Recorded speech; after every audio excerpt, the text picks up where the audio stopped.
Boa noite a todos e a todas. Meu nome é Giovanni Crescensino Picciotti, eu sou assistente de juiz e sou proprietário do curso 90 Pontos.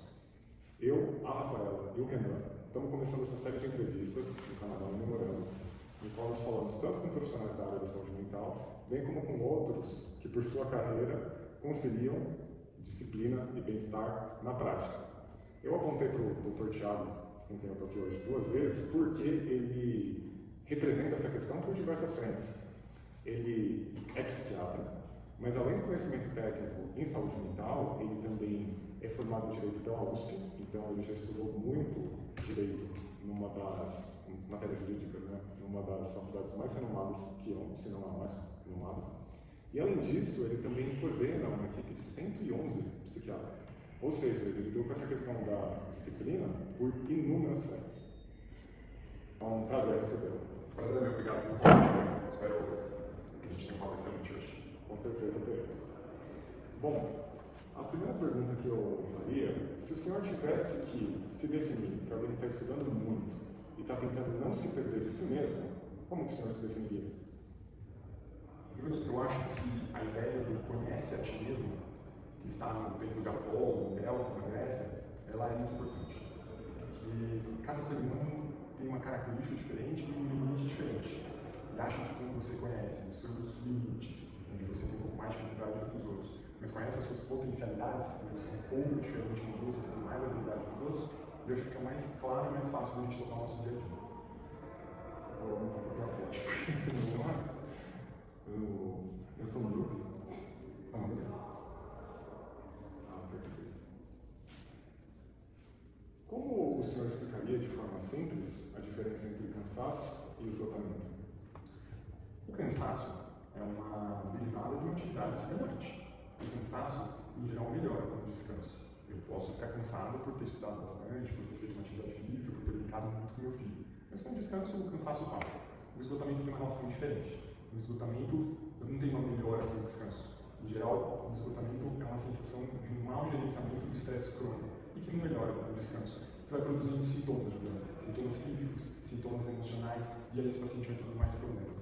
Nem tirar um ano sabático, fazer um retiro no Tibete, isso não resolve, porque mesmo quando a pessoa voltar, se ela não mudar as causas de base desse estresse crônico, só vai se repetir um pouco adiado, né? Exato, porque se o distanciamento, o tiro do estresse resolvesse, seria só a gente se distanciar. A gente entende que existe quase uma relação de um cinismo com aquela atividade que gerou um esgotamento. E ele não costuma melhorar com alguns dias ou com semanas de férias. O esgotamento vai uma coisa mais profunda naquele indivíduo. Como assim? Um cinismo é uma relação de distanciamento. Imagina um médico que está numa sensação de esgotamento muito grande no plantão. Não é que ele deixou de se importar com os pacientes, ele começa com uma relação de distanciamento. Uma relação quase de cinismo com aquilo, poxa, não aguento mais, é de madrugada, tem um monte de paciente para atender, eu estou esgotado, ele não está só cansaço, ele começa a ter uma relação de distanciamento com o objeto. É isso que a gente fala de um cinismo quase naquela relação com o trabalho. Muito bom entender esse termo, esse fenômeno.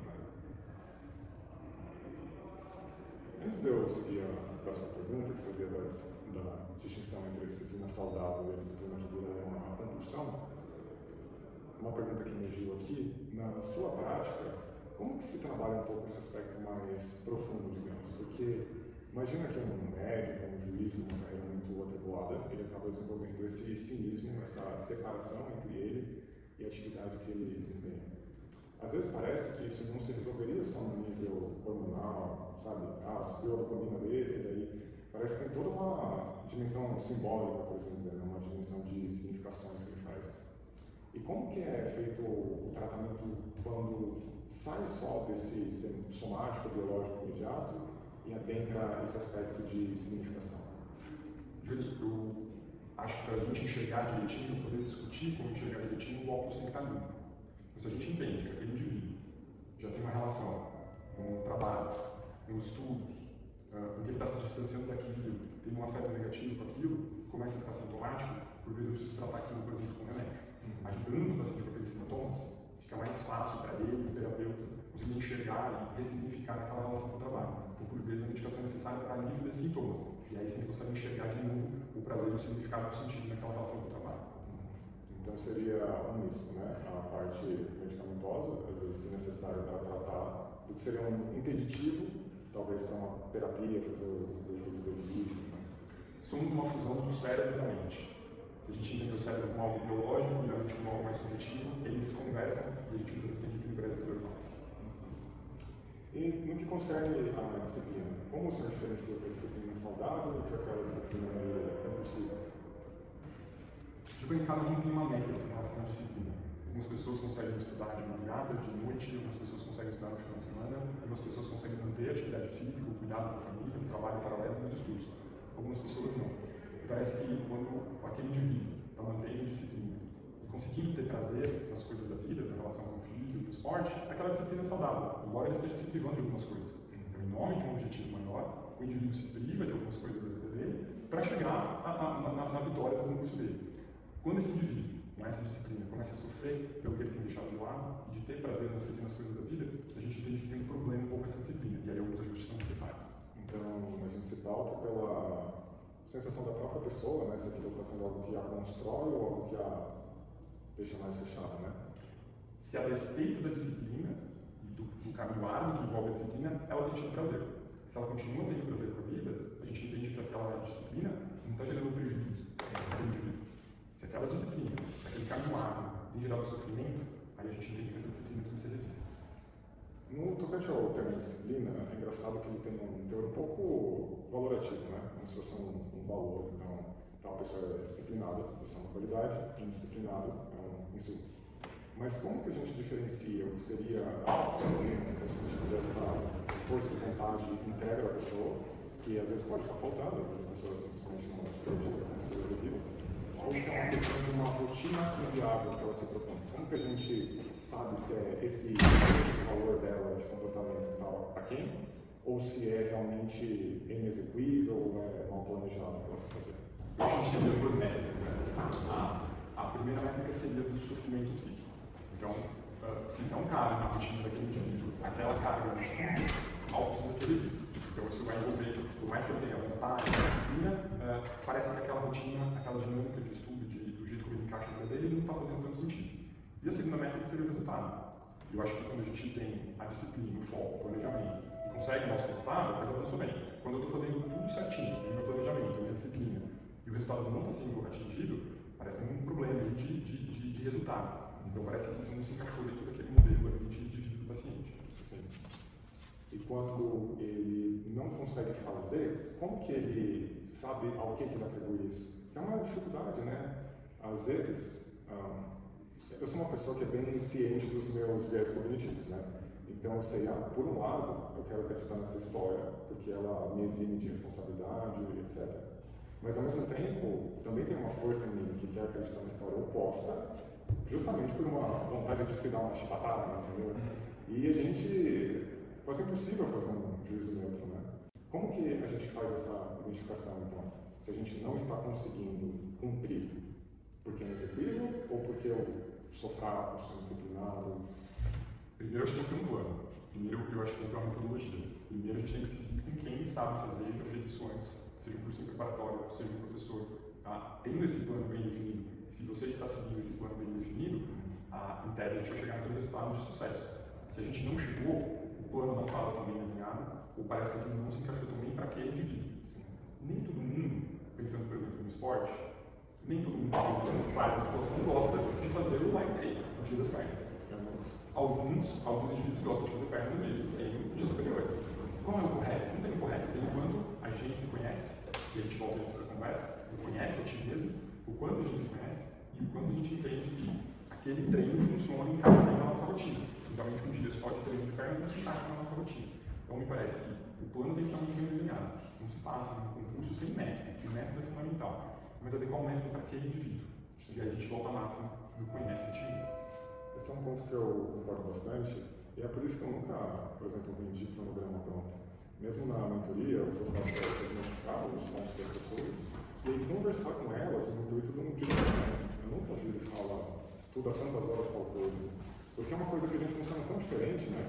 Até mesmo na academia, eu sei que assim, em tese tem tal exercício que no intelecto, blá blá blá, ele ativa mais.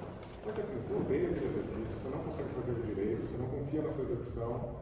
Às vezes você pegar um que em tese é menos eficiente, mas que se adapta mais à sua necessidade individual, é melhor. Então, eu acredito que a gente tem que ter uma certa fidelidade ao método, mas ao mesmo tempo uma flexibilidade para a gente aprender, né? E é engraçado, sai um pouquinho do escopo, não sai, mas como que a inteligência artificial aprende as coisas? Por tentativa e erro. Como a gente tem computadores muito potentes, ela consegue tentar e errar trilhões de vezes, e aí acaba com o algoritmo adaptativo chegando em parametrizações que nenhum ser humano conseguiria desenvolver. Então, quando na nossa prática a gente vai testando e errando, a gente está aprendendo de uma forma mais rudimentar. Eu acho isso, eu acho que é um aprendizado que somos diferentes ao longo da vida, ao longo das várias fases de vida que a gente chega. Então, esse aprendizado ele pode variar, esse aprendizado de como estudar também pode variar a fase de fidelidade que a gente tem. Tanto porque a gente vai estar com contextos diferentes, potencialidades diferentes, interesses diferentes. Quando uma pessoa diz que ela não tem tempo para estudar, qual seria a sua forma de tentar identificar o gargalo real? Eu tenho a impressão de que algumas coisas são verdade se a gente acredita nelas. Se a gente acredita que a gente não tem tempo, a gente realmente... Agora, se a gente se recusa a aceitar que a gente não tem tempo, mesmo numa rotina corrida, nem que seja no horário que você vai ganhar, mas você dá um jeito. Mas como que o senhor encaminharia para a pessoa identificar o gargalo real na rotina dela? Acho que a pergunta central é qual é o seu objetivo. Definindo o objetivo, a gente entende qual é o pedágio e qual a catraca que a gente decidiu atravessar para atingir aquele objetivo. Às vezes eu vejo alguns caminhos erráticos, não fica tão claro para onde você quer chegar. Então me parece que antes da gente definir se tem ou não tem, é qual o objetivo. Porque a depender do objetivo a gente sabe o tamanho do obstáculo para vencer. E a depender da nossa garra, da nossa vontade, a gente vai encontrar tempo para estudar. Quando o senhor fala dessa certa incerteza no objetivo, o senhor está se referindo mais a pacientes, pessoas físicas, por assim dizer, ou eventuais pacientes corporativos, que não têm tão definido o que eles querem chegar? Se bem que eu acho que é uma confusão, né? O senhor não trabalhou com consultoria para a empresa, né? Nesse campo de saúde mental. Mas acho que a resposta foi muito no sentido da pessoa física, quer dizer, de fato, né, o indivíduo estudando para o concurso. Né, eu acho que é isso, acho que definindo aquele objetivo ele encontra bem. Acho que é mais fácil cortar essa parte. Eu acho que tudo bem definido, não pensar em emprego, pensando no concurseiro mesmo. Acho que tem um objetivo bem definido, a gente quer bem. Eu sei que muitos querem passar no concurso público, mas é isso, eu quero passar no concurso público. Aqueles 3 mil que tem. Quando a gente define o objetivo melhor, é muito mais fácil a gente alcançá-lo. Agora, se é uma meta vaga, você nem sabe o que você quer, não dá para você saber o quanto você precisa estudar para chegar lá, e por consequência, não tem como você conseguir encaixar o tempo necessário na sua rotina. Eu acho que é isso, acho que o objetivo tem que estar muito bem definido, e aí a gente atravessa os obstáculos. A semana pré-prova costuma bagunçar o sono e o foco. O que o senhor recomenda fazer e não fazer nessa última semana de estudos? Manter a rotina na semana pré-prova. Rotina traz segurança. E o que a gente precisa na hora da prova é de segurança. Então, se o candidato se sente confortável, estudando, trabalhando, indo para a academia, ficando com a família nos dias antes da prova, é isso que ele deve fazer. Se sentir confortável, se sentir seguro na rotina, eu acho que é o que mais ajuda ele no momento da prova. Faz bastante sentido isso, porque o que a gente repete por muito tempo acaba se tornando familiar. E dessa familiaridade emerge um sentimento de segurança. Se quando está perto da prova a gente começa a inventar algo muito diferente, essa segurança que se construiu vai embora. Mas claro que, como consequência, isso também quer dizer que esse alinhamento nosso à rotina ele tem que vir de antes. Não dá para esperar para acertar a rotina na semana pré-prova, porque senão esse argumento do conforto na rotina não faria sentido, né? É uma maratona de 42 km, e a gente não corre uma maratona de 42 km com uma preparação de 7 dias. Então eu entendo que a preparação, o desafio que é passar no concurso público, prestar a prova, é uma longa caminhada. Então na semana da prova, na semana pré-prova, a gente deve manter a nossa rotina. O que mais vai trazer segurança para o momento da prova. Isso que o senhor falou me traz direto ao próximo ponto. Quando a pessoa segue uma rotina, mas numa determinada semana ela falha, às vezes ela vai se emergir um sentimento de culpa, vai se desvalorizar. Como que ela faz para isso não acarretar de fato um retrocesso e ela só continuar a caminhada dela? Porque eu não trabalho na academia, não sei se você alguma vez já ficou um tempo sem ir, E, claro, se foram muitos meses ali, né? Mas às vezes você fica uma semana assim e você volta até mais forte, né? Sim. E acho importante a gente diferenciar o que é a árvore do que é a floresta. Eventualmente, naquela semana, estamos numa maratona de 42 km nos nossos estudos. Eventualmente, naquela semana, o estudo não foi bom. Estava gripado, meu filho estava doente, não consegui estudar, recebi uma visita de um parente que mora distante. Então, me parece que essa semana, ela é prevista de que a gente não vai estudar também. Me parece mais olhar para a floresta como um todo do que olhar para a árvore. Porque se preocupar menos com a exceção daquele dia de exceção, daquela semana de exceção, e muito mais para o caminho como um todo. Nessa trajetória longa de estudo, de preparação, muitas vezes uma semana que a gente estava gripado, não conseguiu estudar tão bem, o que a gente estudava tão bem emocionalmente não vai fazer diferença. O que faz diferença é consistência. Isso, não só nessa resposta, mas algumas anteriores, está me vindo uma imagem muito clara de que o que rende o resultado é essa perseverança numa rotina por tanto tempo quanto seja necessário para que ela se torne o seu normal. Porque quando ela se torna o seu normal e você se habitua a ela, quando ela se torna o seu normal, você consegue perceber que uma eventual semana foi exceção, tudo fica mais tranquilo. A dificuldade vem o quê? Vem justamente de construir essa consistência. Não vai ser uma semana, não vai ser nem meses, porque tem pessoas que às vezes têm lapsos de energia em meses, evoluem muito e logo param. Então é uma escolha para a vida, né? Não necessariamente eu vou sempre estudar para concurso, mas eu sempre vou ter essa postura orientada ao objetivo, orientada ao que tem propósito para mim. E quando você mantém isso muito afinco, um eventual deslize, um eventual descuido te desestabiliza bem menos. Eu acho que a volatilidade da parte da vida é muito menos sobre uma vida sem volatilidade e muito mais sobre a resiliência que a gente tem diante da volatilidade da vida. Você sabe que no eletrocardiograma, a linha reta significa ausência de vida. O eletrocardiograma ele precisa ter a volatilidade. Então é isso que traz a vida, é isso que mostra para a gente que existe sinal de vida. Então é muito sobre aceitar a volatilidade, acho que as semanas não serão iguais. Ninguém que corre uma maratona corre no mesmo pace, que a gente fala, né? No mesmo ritmo, todos os quilômetros daquela maratona. E ainda assim se chega ao final da maratona. Então é um discurso sobre consistência. Eu gostei porque o termo consistência, às vezes, semanticamente, ele pode remeter a uma ideia realmente de uma estabilidade perfeita, né? Assim como consistente, todo dia, das 2 às 8. Sendo que não é sobre isso, né? É sobre toda a volatilidade, ela é cada vez mais tendendo a ficar dentro de uma faixa real. Exato. E aceitar que existe a semana melhor e a semana pior. Que o sucesso na hora da prova vai vir da consistência. E não naquela semana que se foi melhor ou pior. O senhor já ensinou sobre personalidade e transtornos no ambiente de trabalho. Qual o padrão que o senhor mais vê em pessoas altamente produtivas, mas que estão quebradas por dentro? A mudança de comportamento. A ruptura com a biografia e com aquele padrão de comportamento do indivíduo. Então, o indivíduo está trabalhando bastante, está entregando, mas está mais nervoso, está bebendo mais, está comendo comida mais gordurosa como uma forma de recompensa, está falando mais alto, está se exacerbando mais no trânsito. Então, a despeito dele estar entregando no trabalho, performando no trabalho, nitidamente uma mudança no padrão de comportamento dele. Então, o comportamento dele se altera não necessariamente no trabalho, mas em outras dimensões. Então, uma coisa importante da pessoa sempre estar atenta, né? Porque eu imagino que seja uma tendência. A pessoa que ela tem uma hiperprodutividade e acaba chegando ao pé, um burnout, etc., às vezes ela vai estar tão focada só naquilo que ela nem vai perceber as outras coisas, os discursos que ela tem tido.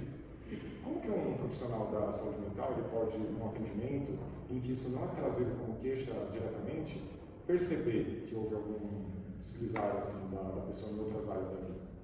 Por vezes com informações do cônjuge, do filho, do amigo de trabalho, de um conhecido. Por vezes o familiar chega pra gente, participa da consulta, participa da segunda consulta, e fala, poxa doutor, o meu marido não era agressivo no trânsito, mas desde que houve algumas mudanças no trabalho ele está mais agressivo. Poxa, ele não gritava com a nossa filha pequena, mas de um tempo para cá ele começou a ser mais agressivo, começou a se exacerbar mais. Então muitas vezes essa informação externa é como a gente entende e consegue dialogar bem com o paciente para entender que tem algo diferente acontecendo naquela biografia do paciente. Falando nessa necessidade de entender esses nuances no atendimento, o senhor coordena atendimento em psiquiatria em larga escala, né? Atende grandes redes. Como que o senhor faz para conciliar qualidade no atendimento com essa expansão quantitativa? Giovanni, muito trabalho e com ciência de dados. Eu acho que hoje a gente tem muita ferramenta para entender dados dos nossos negócios, tentar extrair quais são os preditores de sucesso, quais são os detratores e conseguir encontrar um modelo de sucesso para o negócio. Se a gente encontrar esse lado qualitativo, a gente consegue extrapolar para o quantitativo. Então, me parece que trabalhar em larga escala só pode acontecer com sucesso se a gente entender no detalhe quais os dados do nosso negócio. Então, essa avaliação qualitativa é fundamental antes da quantitativa. Pensando em ciências dos dados, o senhor pensa em alguma aplicação dela nos estudos, seja para as redes ou seja para os próprios alunos de algum modo? Acho que conhecer a banca, acho que conhecer o perfil de quem está preparando as questões, acho que conhecer os exames anteriores, acho que ter contato com aquele professor que conhece aquela banca a fundo, aquele modelo de concurso a fundo. Eu acho que extrair esses dados para a gente se preparar de um nível mais objetivo para o concurso talvez seja uma boa estratégia. Se o senhor tivesse que dizer uma frase para alguém que está trabalhando, estudando, lidando com afazeres domésticos, com família e que está com uma dificuldade de manter a constância, que frase que o senhor deixaria e o que essa frase significa para o senhor? Acho que uma frase que eu gosto bastante diz: acurta os caminhos longos e longos os caminhos curtos. Não existe atalho. Existe autoconhecimento, existe esforço, existe método, existe disciplina, mas não existe atalho. Acurta os caminhos longos e longos os caminhos curtos, porque por meio de muito trabalho a gente atinge o nosso objetivo. Acho que para quem está no caminho dos concursos públicos, fazer um bom preparatório, entender que é um processo longo, que é uma maratona, que é muito mais sobre constância do que uma semana muito especial de estudo, é muito sobre a constância, me parece que isso traz segurança por uma boa prova. Eu ri aqui porque eu pensei, eu tinha meus lapsos estudando, quando eu passei para escrevente, não foi um estudo muito assim, foi um estudo meio... Mas ainda assim, eu jamais diria que foi uma semana muito boa que fez alguma diferença. Quando a gente olha a nossa aprovação nessas provas, nunca, por mais que tenha uma semana que você estudou 10 horas por dia, nunca foi aquela semana. Na hora você até pode estar se sentindo muito bem por isso, ótimo, mas nunca foi aquela semana, sempre foi o contínuo.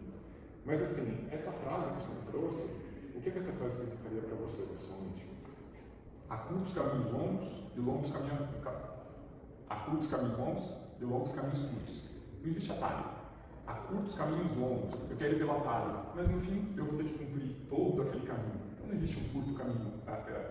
Caminhos curtos. Não sei se agora a frase. Está aqui a frase. A minha trabalhadora. Acurta os caminhos longos, longos caminhos curtos, né? Quer fazer a pergunta? Pode ser. Você falou assim, não, mas o que significa para você, né? Mas o que significa para o senhor essa frase? Acurta os caminhos longos e longos os caminhos curtos. Essa frase me diz que não existe atalho, de que para a gente chegar no ponto B, a gente tem um caminho saindo aqui do ponto A. Não acredito muito em atalho, acredito em esforço, em sacrifício, e muito autoconhecimento para a gente entender o limite. Acho legal quando a gente se inspirar não só em quem chegou lá, mas em quem chegou lá impondo limites. Impondo limites de respeito à família, o filho, o trabalho, as particularidades de cada um. Acho que essa é uma inspiração legal. Não apenas nos inspirarmos em quem chegou lá, mas em quem chegou lá impondo limites para si mesmo. E isso vem de muito autoconhecimento. Então, essa frase me diz que para chegarmos num ponto B, tem um longo caminho, mas esse é o caminho correto, aqui não existe atalho.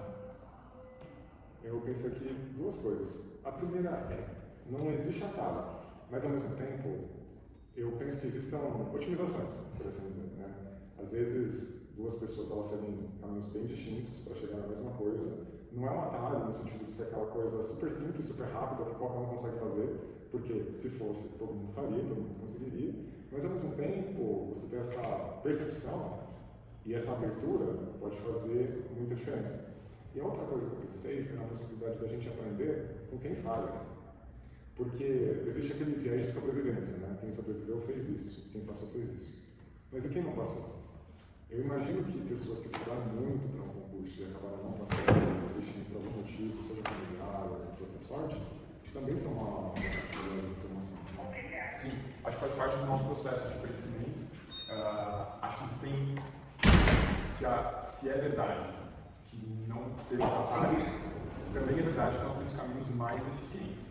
E acho que uma boa preparação, com método e com respaldo de pessoas que já passaram por isso pode ser diferencial. Perfeito. É isso. Espero que vocês tenham apreciado essa conversa, que que tenham entendido o conceito de constância, o valor da constância e o valor da saúde mental e do bem-estar ao longo dos seus estudos e de demais projetos que tenham em suas vidas. Muito obrigado, Dr. Thiago, pela presença. Foi um prazer, pessoal, bons estudos. Perfeito.